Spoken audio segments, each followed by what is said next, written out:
स्वर्गारोहण के दिन की आराधना का आशीषित समय आ गया है। आज आइए हम परमेश्वर की सामर्थ्य का एक उपकरण प्रार्थना उपदेश शीर्षक के साथ परमेश्वर के वचन का अध्ययन करें। आज हम जैतून पहाड़ से हुए यीशु मसीह के स्वर्गारोहण का स्मरण करते हैं। 2000 साल पहले उन्होंने अपने चेलों के लिए अपना अंतिम निर्देश छोड़ा। सामरिया और पृथ्वी की छोर तक मेरे गवाह बनो। चेले यह जानते हुए कि मानव सामर्थ्य के माध्यम से मिशन को पूरा नहीं किया जा सकता है, परमेश्वर की शक्ति प्राप्त करना चाहते थे। परमेश्वर की सामर्थ्य प्राप्त करने का सबसे महत्वपूर्ण तरीका प्रार्थना था। इस प्रकार सभी लोग मरकुस की अटारी में इकट्ठा हुए और 10 दिनों तक ईमानदारी से परमेश्वर से प्रार्थना करते रहे। इसके बाद उन्होंने सामरिया में और पृथ्वी की छोर तक सुसमाचार का प्रचार करने का संकल्प लिया। यह घटना प्रेरितों के युग में हुई थी।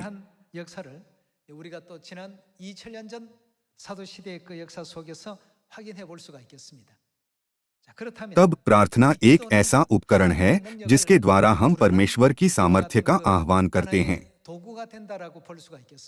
यह जानते हुए कि प्रार्थना के बिना सुसमाचार का कार्य पूरा नहीं किया जा सकता, उन्होंने खुद को प्रार्थना के लिए समर्पित किया।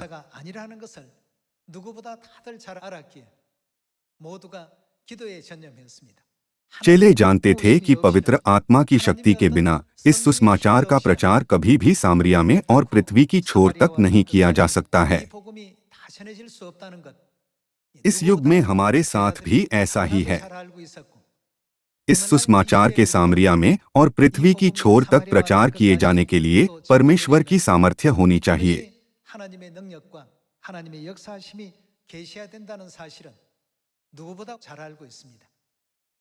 इसलिए स्वर्गारोहण के दिन से पिन्तेकुस्त के दिन तक उन्होंने परमेश्वर की शक्ति प्राप्त करने के लिए बहुत ईमानदारी से प्रार्थना की। आज हम जो स्वर्गारोहण का दिन मना रहे हैं, उसके माध्यम से परमेश्वर ने हमारे लिए अनुग्रहपूर्वक प्रार्थना करने का मार्ग खोल दिया है। अपनी शिक्षाओं के माध्यम से परमेश्वर ने हमें दिखाया कि प्रार्थना के बिना कोई विजय नहीं है। आइए हम एक साथ प्रेरितों की पुस्तक अध्याय 1 पर जाएं।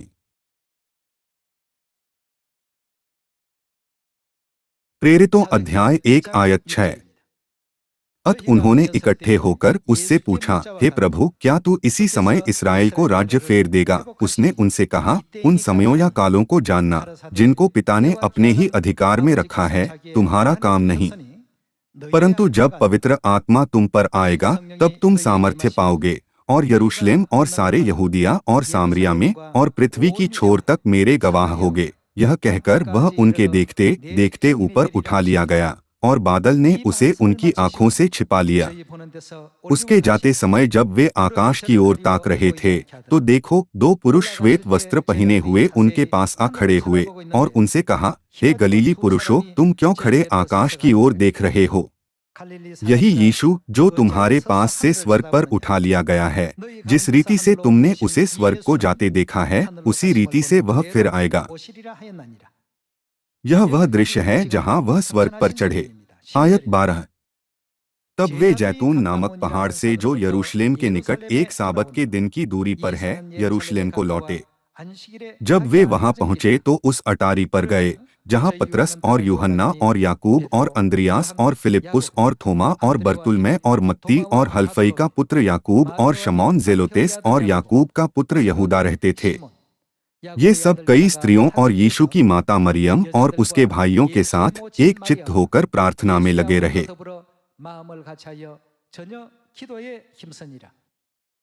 उन्होंने क्या किया? यीशु के स्वर्गारोहण के दिन से सभी ने ईमानदारी से प्रार्थना की। ऐसा इसलिए था क्योंकि यीशु ने स्वयं उन्हें सिखाया था कि पवित्र आत्मा जल्द ही उन पर उतरेगा। इस प्रकार उनके वचनों पर भरोसा होते हुए सभी ने ईमानदारी से प्रार्थना की। आयत 15। उन्हीं दिनों में 120 व्यक्ति के लगभग थे। पिंतेकुस्त के दिन तक ईमानदारी से प्रार्थना करने के परिणामस्वरूप उन्होंने पतरस के उपदेश के साथ प्रेरितों के युग की शुरुआत को चिह्नित करते हुए पहली वर्षा का पवित्र आत्मा प्राप्त किया।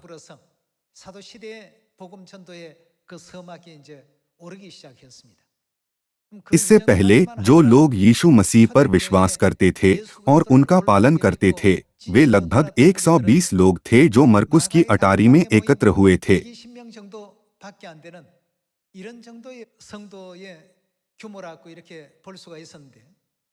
लेकिन पिंतेकुस्त के दिन 3000 लोगों ने पश्चाताप किया और परमेश्वर की बाहों में लौट आए और सुसमाचार का द्वार चौड़ा खुल गया।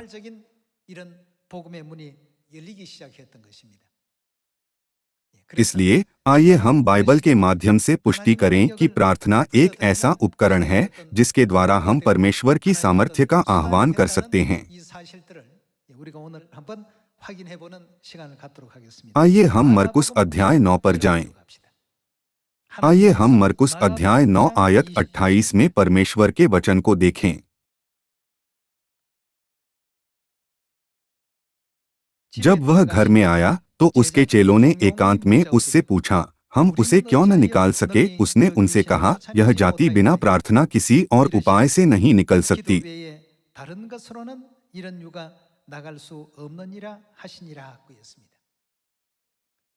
मरकुस अध्याय 9 का दृश्य हम सभी के लिए बहुत परिचित है। दुष्टात्मा से ग्रस्त लड़के के पिता ने आकर चेलों से दुष्टात्मा को निकालने के लिए कहा, लेकिन वे ऐसा नहीं कर सके।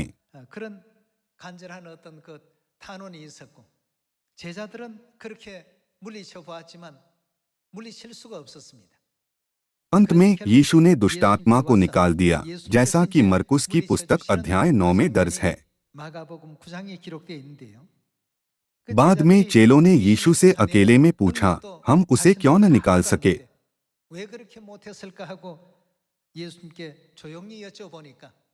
उन्होंने उत्तर दिया, यह जाति बिना प्रार्थना किसी और उपाय से नहीं निकल सकती। क्या यीशु उन्हें ईमानदारी से प्रार्थना करने के लिए नहीं कहना चाहते थे? उन्होंने अपने चेलों को जागृत किया कि ऐसे चमत्कार केवल प्रार्थना के द्वारा ही हो सकते हैं। इसके अलावा आइए हम एलियाह के बारे में सोचें। कर्मेल पर्वत पर उसने बाल और अशेरा की उपासना करने वाले 850 झूठे नबियों का सामना किया। उस समय उसने सबसे पहले वेदी स्थापित की और परमेश्वर से प्रार्थना की।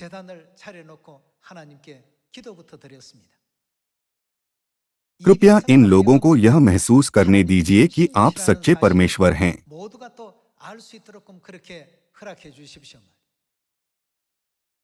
जब एलियाह ने कर्मेल पर्वत पर 850 झूठे नबियों का सामना किया, तो यह प्रार्थना की सामर्थ्य के माध्यम से था कि परमेश्वर ने उसे विजय प्रदान की, जिससे वह बाल और अशेरा के 850 झूठे नबियों को हराने और परमेश्वर की सामर्थ्य को प्रदर्शित करने में सक्षम हुआ।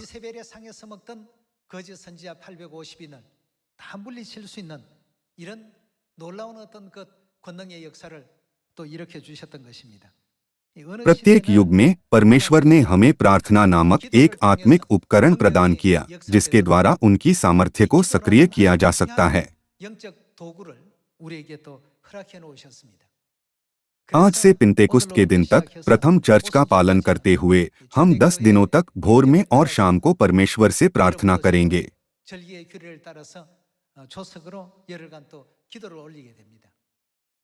हमें परमेश्वर से प्रार्थना करनी चाहिए ताकि सिय्योन को पूरे संसार में स्थापित किया जा सके। मैं आपको लगन से प्रार्थना करने के लिए कहता हूं ताकि सभी देशों में परमेश्वर के सुसमाचार का प्रचार किया जा सके। इसके अलावा कृपया प्रार्थना कीजिए कि हमारा सिय्योन दुनिया भर में स्थापित हो और आपके व्यक्तिगत विश्वास के लिए भी प्रार्थना कीजिए। जब आप चर्च के लिए और अपने समूह और इकाई के लिए भी लगन से प्रार्थना करते हैं, तो आपकी प्रार्थना की सामर्थ्य कभी गायब नहीं होगी। आइए हम यह विश्वास करते हुए भोर में और शाम को यत्न से प्रार्थना करें कि हमारी प्रार्थनाएं धूप का धुआं बन जाएंगी और परमेश्वर के पास पहुंचाई जाएंगी। 또 저녁에 기도를 또 올려주시면 감사하겠습니다. चूंकि यीशु ने कहा यह जाति बिना प्रार्थना किसी और उपाय से नहीं निकल सकती, इसलिए मेरा मानना है कि सियोन की सभी संतानों को प्रार्थना पर विश्वास होना चाहिए। 자녀들이 반드시 또 가져야 되리라 믿습니다. आइए देखें कि यीशु ने हमें प्रार्थना के बारे में क्या निर्देश दिया और प्रार्थना किस तरह के परिणाम लाती है। 어떤 결과를 가져오게 하는 힘이 있는지 आइए हम मत्ती अध्याय 7 में इसका उत्तर खोजें। आइए मत्ती अध्याय 7 आयत 7 देखें।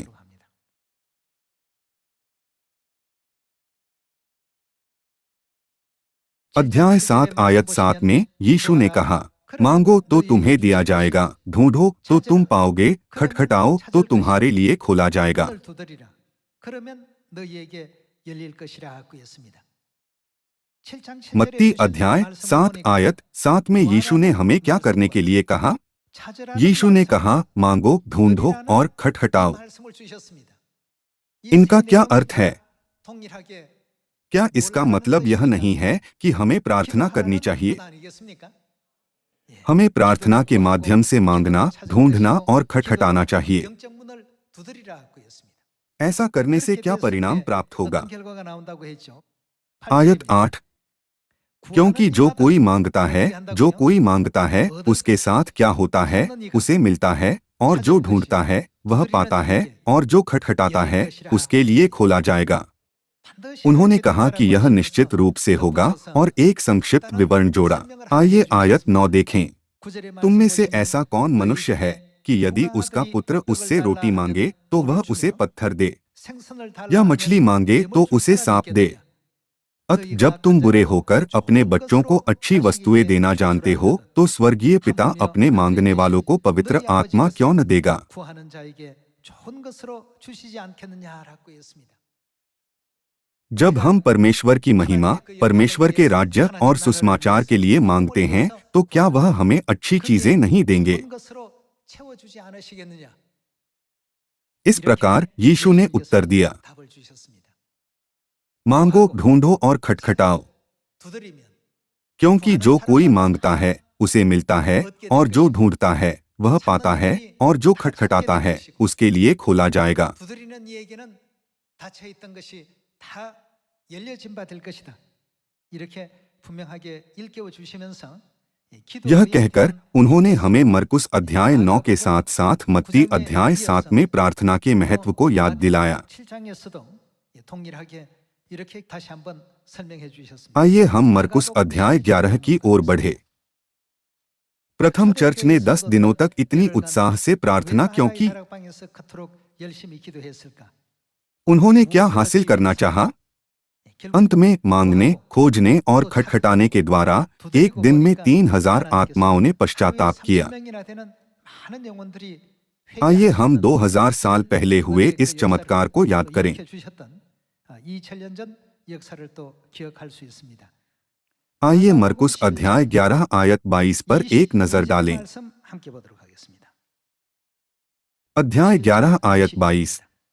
यीशु ने उसको उत्तर दिया, परमेश्वर पर विश्वास रखो। मैं तुमसे सच कहता हूँ कि जो कोई इस पहाड़ से कहे तू उखड़ जा और समुद्र में जा पड़, और अपने मन में संदेह न करे, वरन प्रतीति करे कि जो कहता हूँ वह हो जाएगा, तो उसके लिए वही होगा। 그대로 되리라. सभी लोगों, क्या आप विश्वास कर सकते हैं कि ऐसा होगा? यदि आप सोचते हैं कि इस दुनिया में जो हो रहा है वह सब कुछ है तो यह विश्वास करना कठिन है। क्या ऐसा वीडियो नहीं है जिसने हमें दिखाया कि तीसरी आयामी दुनिया में जो अविश्वसनीय है वह चौथी या पांचवी आयामी दुनिया में आसानी से पूरा किया जा सकता है? 아주 간명하게 이루어진다는 그 사실들을 우리에게 또 알려준 영상물이 있었지 않습니까? भले ही यह कुछ ऐसा है जो परमेश्वर आसानी से कर सकते हैं, लेकिन कोई भी स्विच काम नहीं कर रहा है क्योंकि हमें विश्वास नहीं है। आइए आयत 24 देखें। इसलिए मैं तुमसे कहता हूं कि जो कुछ तुम प्रार्थना करके मांगो तो प्रतीति कर लो कि हमें क्या विश्वास करना चाहिए, तुम्हें मिल गया और तुम्हारे लिए हो जाएगा। 받은 줄로 믿으라. 그리하면 너희에게 그대로 될 것이다 하고 했습니다. परमेश्वर ने पहले ही हमसे यह वादा किया था। सभी लोगों, कृपया उन सभी चीजों को मांगें और खोजें जो परमेश्वर में धर्मी, पवित्र और सच्ची हैं। 참된 어떤 내용은 무엇이든지 다 구해 놓으십시오. फिर परमेश्वर निश्चित रूप से सब कुछ पूरा करेंगे। 그대로 다 이루어 주신다라고 하셨습니다. 예. 바로 कुछ प्रार्थनाओं का उत्तर शीघ्रता से दिया जाएगा और कुछ का उत्तर 1 वर्ष या शायद 10 वर्षों के बाद दिया जाएगा।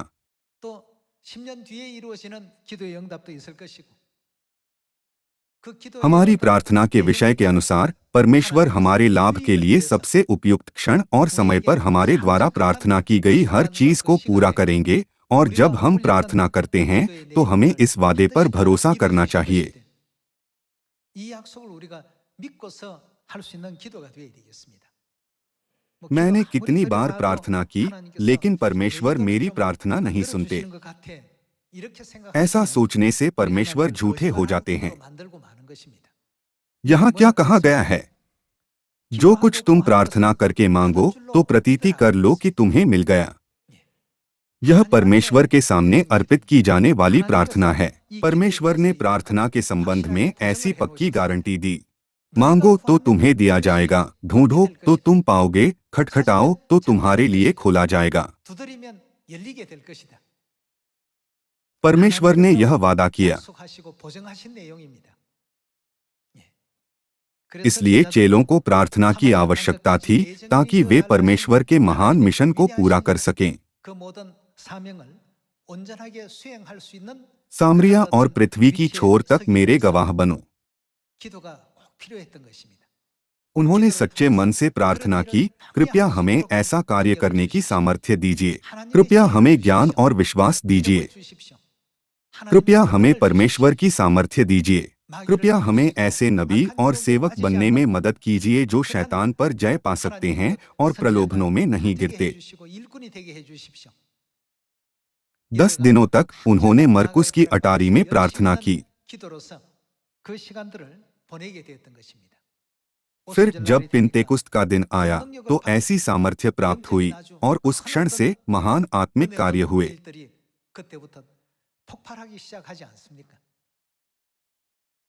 तब से एक झरने की तरह परमेश्वर का अनुग्रह उन पर आया और लोगों के दिलों को छू गया।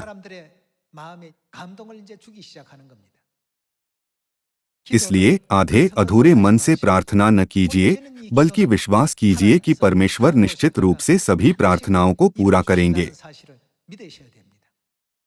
यह हमारी अपनी आशीष के लिए है कि कुछ प्रार्थनाओं का उत्तर जल्दी से दिया जाता है, जबकि अन्य थोड़ी देर बाद पूरी होती हैं। हमें विश्वास करना चाहिए कि यदि हमारी प्रार्थनाएं परमेश्वर की दृष्टि में उपयुक्त हैं, तो वह निश्चित रूप से उन सभी को पूरा करेंगे। इसके बारे में यीशु ने हमें विश्वास के कई अन्य उदाहरणों के साथ प्रार्थना का उदाहरण दिया। आइए हम मरकुस अध्याय 1 पर जाएं। मरकुस अध्याय 1। मरकुस अध्याय 1 आयत 35 में लिखा है, भोर को दिन निकलने से बहुत पहले वह उठकर निकला और एक जंगली स्थान में गया और वहां प्रार्थना करने लगा। तब शमौन और उसके साथी उसकी खोज में गए। जब वह मिला तो उससे कहा, सब लोग तुझे ढूंढ रहे हैं। उसने उनसे कहा, आओ हम और कहीं आसपास की बस्तियों में जाएं, कि मैं वहां भी प्रचार करूं, क्योंकि मैं इसीलिए निकला हूं। अत वह सारे गलील में जाकर इस तरह यीशु की दैनिक दिनचर्या भोर से शुरू हुई।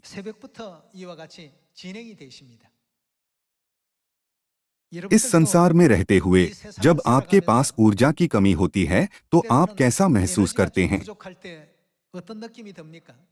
क्या आपको नहीं लगता कि दिन थोड़ा कठिन है और प्रेरणा की कमी है?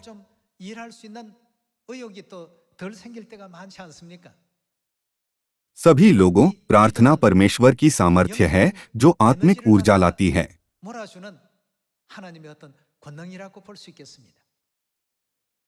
इसलिए आइए हम हर दिन प्रार्थना करें और स्वर्गीय आशीषों को जमा करें।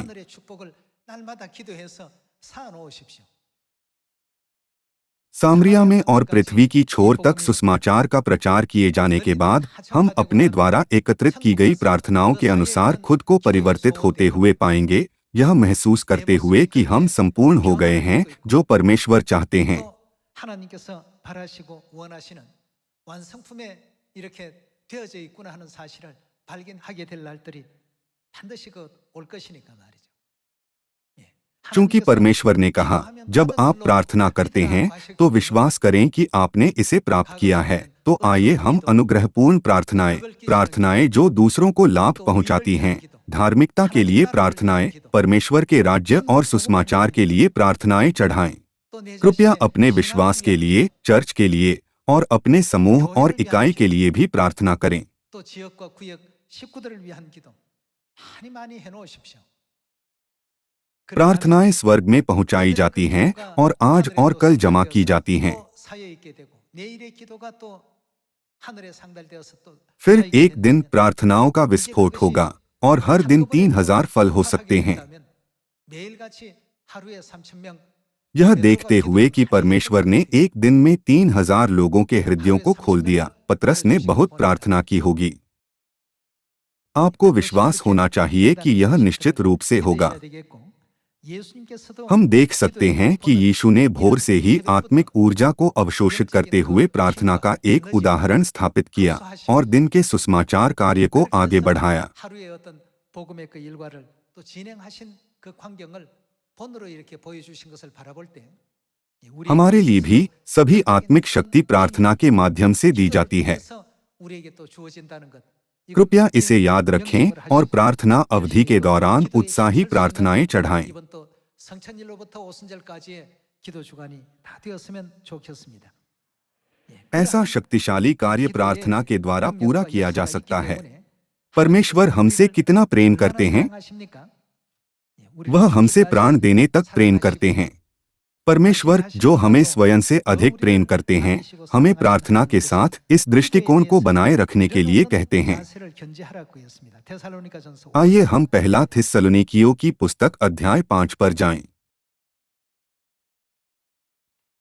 आइए पहला थिस्सलुनीकियों अध्याय 5 आयत 15 पर एक नजर डालें। सावधान, कोई किसी से बुराई के बदले बुराई न करे, पर सदा भलाई करने पर तत्पर रहो। आपस में और सबसे भी भलाई ही की चेष्टा करो। सदा आनंदित रहो। हमें प्रार्थना कैसे करनी चाहिए? निरंतर प्रार्थना में लगे रहो। प्रार्थना हमारी आत्मा को शक्ति देती है। हमें उस ऊर्जा को लगातार प्राप्त करने की आवश्यकता है। जब हम में ऊर्जा समाप्त हो जाती है तो हमारे साथ क्या होता है? हमारे भौतिक शरीर सुस्त और थके हुए हो जाते हैं। हमारी आत्मा के साथ भी ऐसा ही है। प्रार्थना को उस ऊर्जा के रूप में माने जो हमें परमेश्वर से जोड़ती है। इसलिए परमेश्वर नहीं चाहते कि वह ऊर्जा एक क्षण के लिए भी कट जाए। इसलिए वह हमें निरंतर प्रार्थना करने के लिए कहते हैं। चाहे छोटे कार्य, बड़ी परियोजनाएं, महत्वपूर्ण मामले या कम महत्वपूर्ण गतिविधियां हो, आइए हम प्रत्येक दिन प्रार्थना में व्यतीत करें। 항상 기도 속에서 하루의 그 생애를 보낼 수 있는 이런 여러분과 저가 되신다면 जब हम ऐसा करते हैं तो परमेश्वर हमें एक दिन में 30,000 या 3 लाख फल भी देंगे, जैसे पतरस ने एक दिन में 3,000 अनुग्रहपूर्ण फल उत्पन्न किए थे।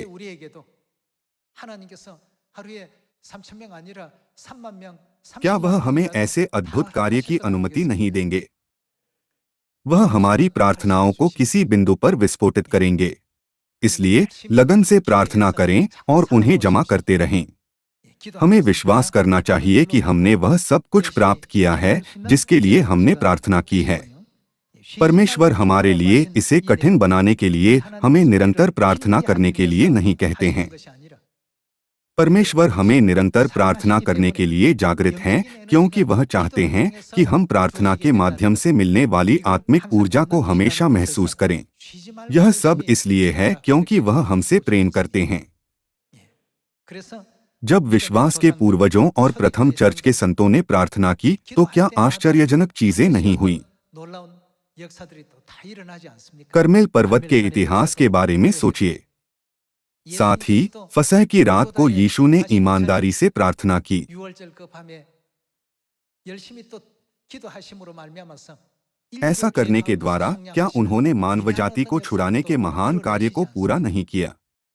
मैं आपसे अनुरोध करता हूं कि यह कभी न भूलें कि प्रार्थना की सामर्थ्य किसी भी महान घटना से पहले होती है। 사실들을 잊지 않는 여러분과 제가 꼭 되시기를 부탁드리겠습니다. बस विश्वास करो कहने के बाद परमेश्वर हमारी प्रार्थनाओं का उत्तर देने से नहीं चूकते। उन्होंने सारी मानवजाति से एक स्पष्ट वादा किया, जो कुछ तुम प्रार्थना करके मांगो तो प्रतीति कर लो कि तुम्हें मिल गया और तुम्हारे लिए हो जाएगा। परमेश्वर उन प्रार्थनाओं को अस्वीकार करते हैं जो गलत तरीके से हमारे लालच की ओर निर्देशित होती हैं या हमारे अपने सुखों को भोगने के लिए होती हैं। इसलिए मैं अनुरोध करता हूं कि यह प्रार्थना अवधि परमेश्वर की इच्छा के अनुसार प्रार्थना करने के लिए समर्पित हो। परमेश्वर की सामर्थ्य का उपकरण प्रार्थना है। प्रार्थना हमारी आत्मा की ऊर्जा भी है। यदि प्रार्थना काट दी जाए तो आत्मा बिना ऊर्जा वाले शरीर से अलग नहीं है। यह कोई शक्ति नहीं लगा सकती। चूंकि प्रार्थना की बहुत आवश्यकता है, इसलिए आइए हम 10 दिनों तक प्रार्थना अवधि के दौरान ईमानदारी से प्रार्थना करें ताकि पूरी दुनिया के सभी लोगों के मनों को प्रेरित किया जा सके और सभी लोग सियोन लौट आएं, पश्चाताप कर सकें, पापों की क्षमा प्राप्त कर सकें और स्वर्ग के राज्य में लौटे। यह आशा करते हुए कि यह महान चमत्कार हमारी ईमानदार प्रार्थनाओं के माध्यम से होगा, मैं आज के उपदेश को समाप्त करना चाहूँगा। आपका बहुत बहुत धन्यवाद।